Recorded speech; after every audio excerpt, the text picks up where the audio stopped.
Well, hello viewers. Just wanted to do a quick update video on my flat dark earth Tavor. I did another video of kind of an overview of this, and I've made some modifications to it since the last one that I wanted to go over with you. Just kind of share with you some of the experiences I've been having with it. So let's go ahead and get started. What we're going to do is do sort of the modifications from muzzle to buttstock. First things first though, let's go ahead and make sure that the gun is clear. As you can see, clear chamber, empty mag, so the gun is safe. So real quick, a couple of things that I've done to the gun. First and foremost is I swapped out the factory flash hider, A2 flash hider, for the AAC 51 tooth mount for my suppressor. Now, for those of you who have used the AAC suppressor before, this particular one is the braced suppressor, or the braced mount. There's basically two versions. There's one that's 3 prongs without these. So let me see if I can get a good view of this. Without these supports. And the big difference is this one does not ping when you hit it. It's quiet. The other one will ping like a tuning fork.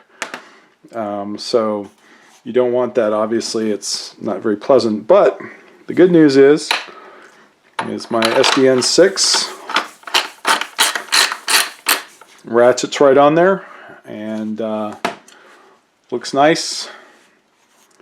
Give you a full view of that. Looks really good, and so far so good. Everything operates as it should.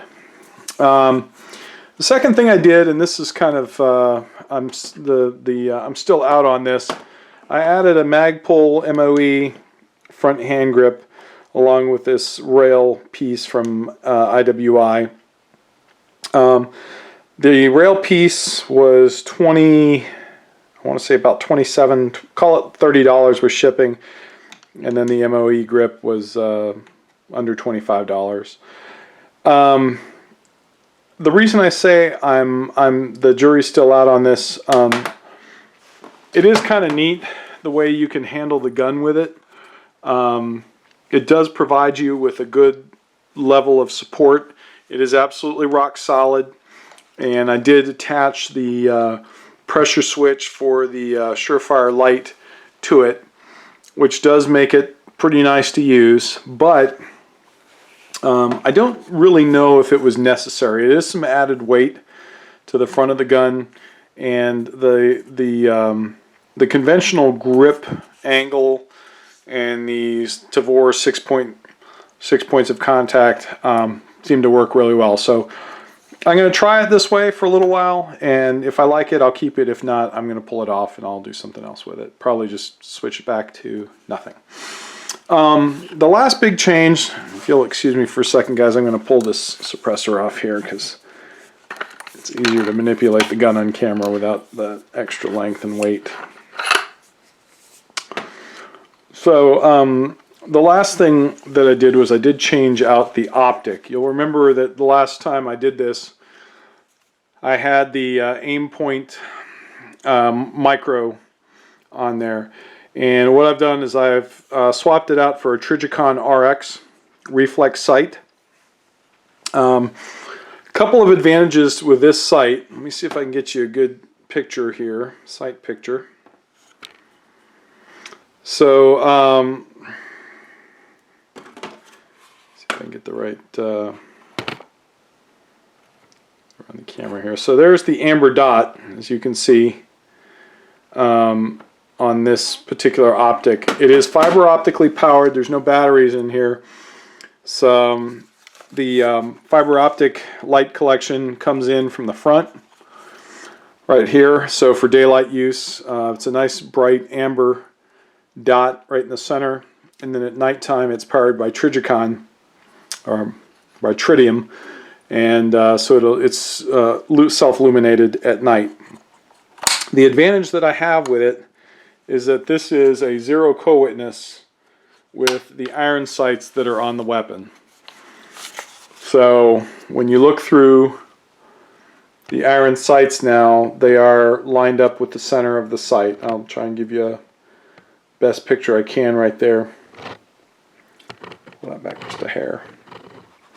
But it really does line up nicely.